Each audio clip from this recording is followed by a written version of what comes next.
Dear students, young scholars in American higher education, may I ask your forgiveness this morning? On behalf of all of us in higher education in America, I have a confession to make. We have long wronged you. We have wronged you in several ways.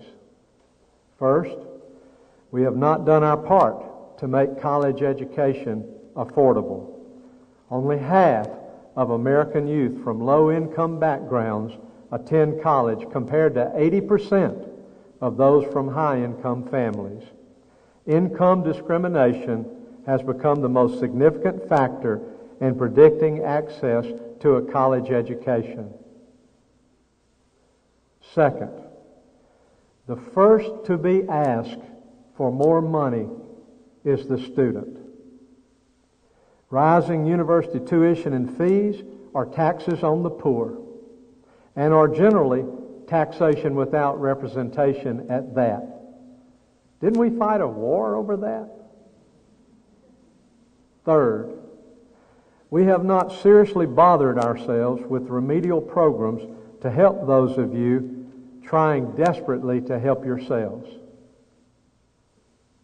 Fourth, we have treated you as lower animals rather than higher ones, training you in rote memory tricks rather than higher order thinking, critical analysis, active learning exercises, and the give and take of argument.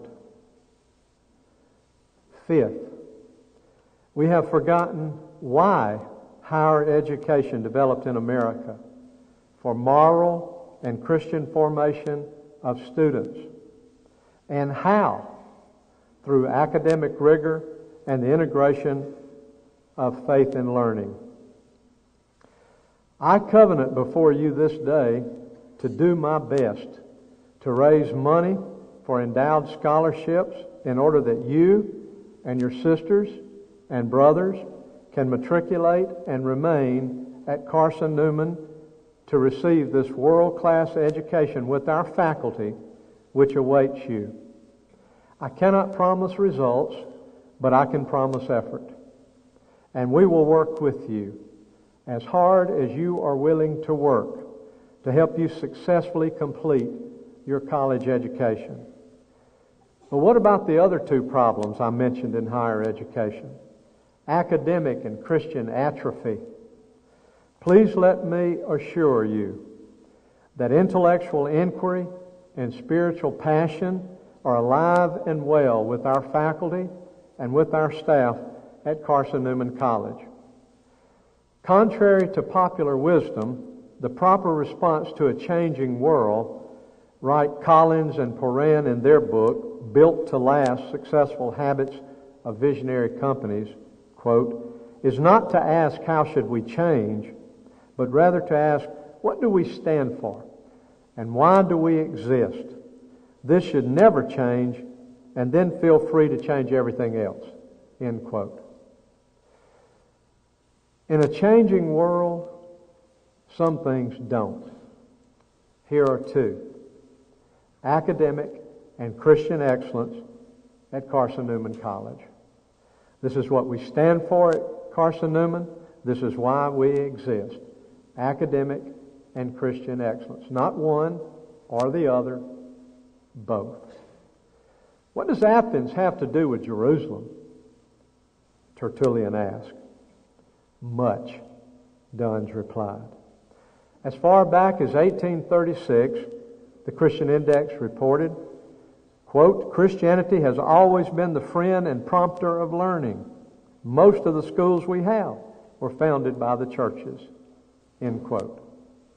Nonetheless, by the 1960s, a sweeping secularization of higher education left even church colleges arguably influenced more by secular thought than Christian.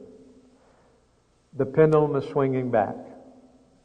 In 1975, Arthur Holmes published The Idea of a Christian College, calling for an integration of faith and learning in the Christian university. Since then, other provocative books have appeared, such as Alan Bloom's The Closing of the American Mind, How Higher Education Has Failed Democracy and Impoverished the Soul of Today's Students, wherein the esteemed educator bemoans the demise of moral education, values education, and the plague of an anti-religion bias in higher education.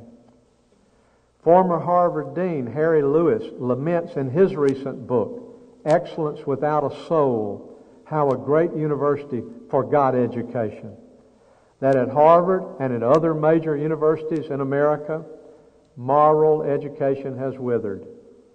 Yet, Stanley Fish argues in the Chronicle of Higher Education, succeeding Derrida's triumvirate of race, gender, and class as the center of intellectual energy in the academy will be religion.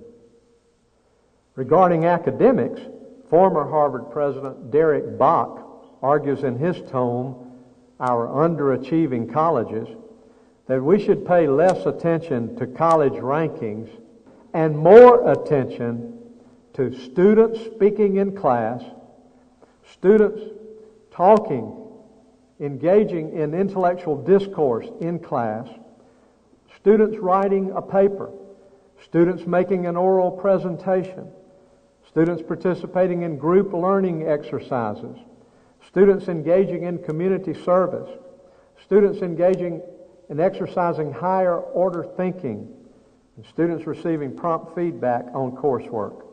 All of these are linked to improved student learning, research reveals. Academic rigor, classroom excellence. Add to these Christian commitment, and you have described our faculty and our hopes for you at Carson-Newman College. Did you see Time Magazine's headlines some time back? Christian colleges are booming. The U.S. Department of Education reports an enrollment increase of 67.3% for Council of Christian Colleges and Universities over a recent 10-year period, whereas all other universities increased only 2.1%, a 65% differential.